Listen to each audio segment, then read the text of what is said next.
Nabi Muhammad belum minta, diberi oleh Allah. Karena itu ketika dilempar bukan hanya dengan kata-kata. Penduduk Taif melemparnya dengan batu, lempar dengan kemarahan, lempar dengan segala hal.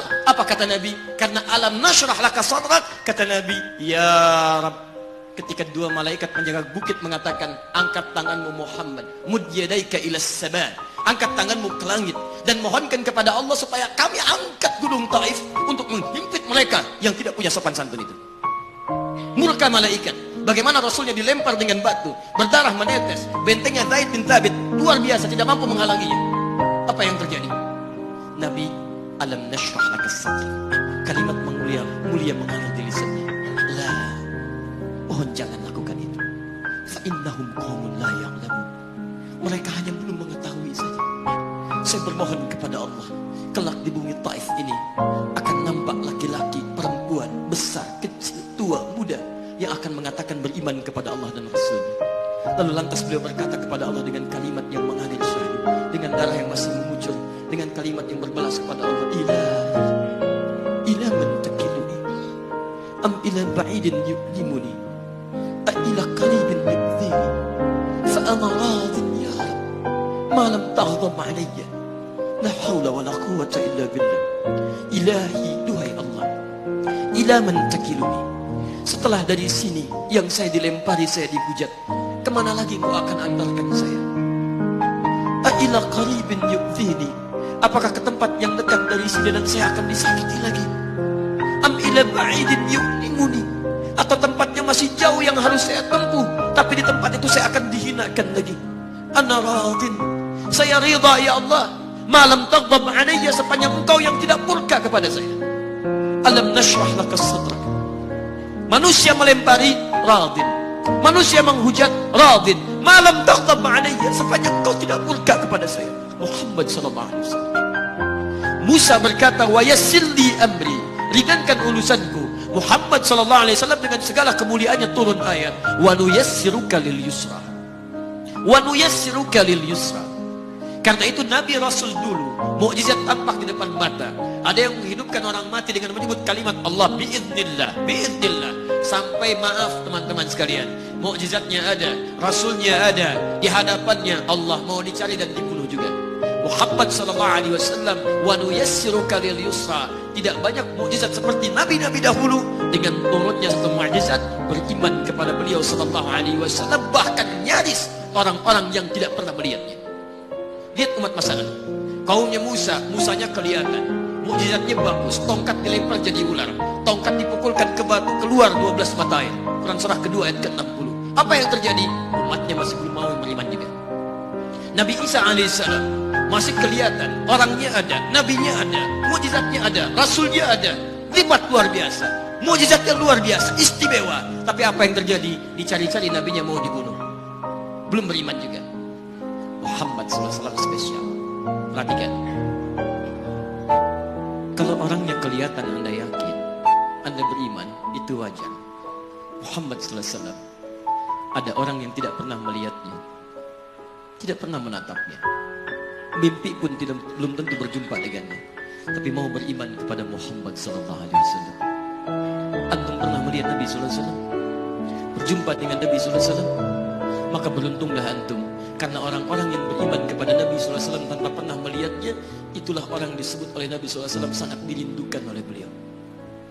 Satu kali beliau duduk dengan para sahabatnya mengatakan, ana mushtaqun bi ikhwani, saya sekarang sedang merindukan saudara-saudara saya. Kata sahabatnya, alasna ikhwanak ya Rasulullah, bukankah kami saudara-saudaramu? Kata Nabi, bal antum ashabi, kalian itu bukan saudara-saudaraku, kalian sahabat-sahabatku. Ikhwani humul ladzina lam yarawni walakinnahum yu'minuna bi. Saudara-saudaraku itu adalah orang-orang yang tidak pernah melihatku, tapi mereka mau beriman kepadaku. Jadi kalau Nabi saja merindukan antum, kenapa antum tidak merindukannya? Kalau Nabi menantikan kita di surga, kenapa kita tidak menjemput penantian itu? Karena itulah Muhammad SAW akan menjemput umatnya di surga dan tidak melangkahkan kaki ke dalamnya sebelum berkumpul umatnya dibimbing beliau oleh SAW ke surga. Allahumma salli wa sallim wa barik alaihi. Allahumma salli wa sallim wa barik alaihi. Allahumma salli wa sallim wa barik alaihi.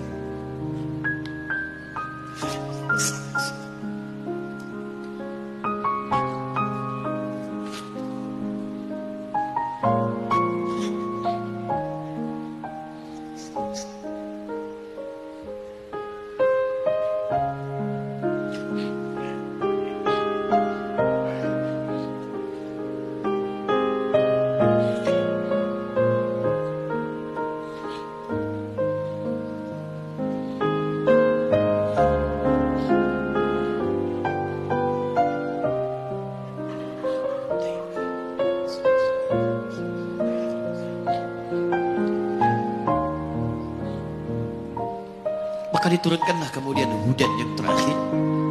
Diharapkan dengan hudan ini mengantarkan semua umat Muhammad SAW yang mau beriman dan mengikutinya ke surga. Karena Rasulnya spesial, umatnya spesial, maka diturunkan di waktu yang spesial dengan petunjuk yang spesial. Quran surah kedua ayat 185. Syahrul Ramadan alladzi unzila fihi al-Quran. Di bulan Ramadan turunnya bulan Ramadan, bulan spesial. Unzila fihi al-Quran, diturunkan Al-Quran.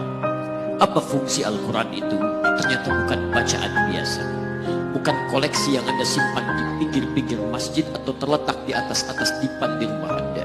Maaf, hudan. Lihat ayatnya. Syahrul Ramadan alladzi unzila fihi al-Quran hudan. Hudan. Petunjuk kita. Sumber kebahagiaan kita.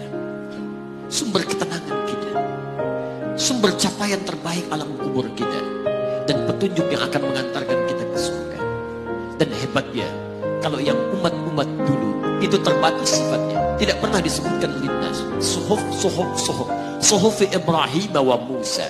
Daud untuk kaumnya, Musa untuk kaumnya, Isa untuk kaumnya. Tapi Muhammad SAW hudannya linnas, untuk semua manusia.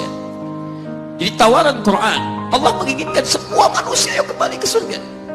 Cuman kadang-kadang sayang, maaf teman-teman sekalian, saya tegaskan kepada Anda, ayat ini tegas memberikan isyarat bahwa hidayah Allah ingin diberikan pada semua manusia. Jadi kalau kita lihat keterangan Al-Quran, seharusnya tidak ada satupun manusia yang tidak dapat hidayah. Semua dapat.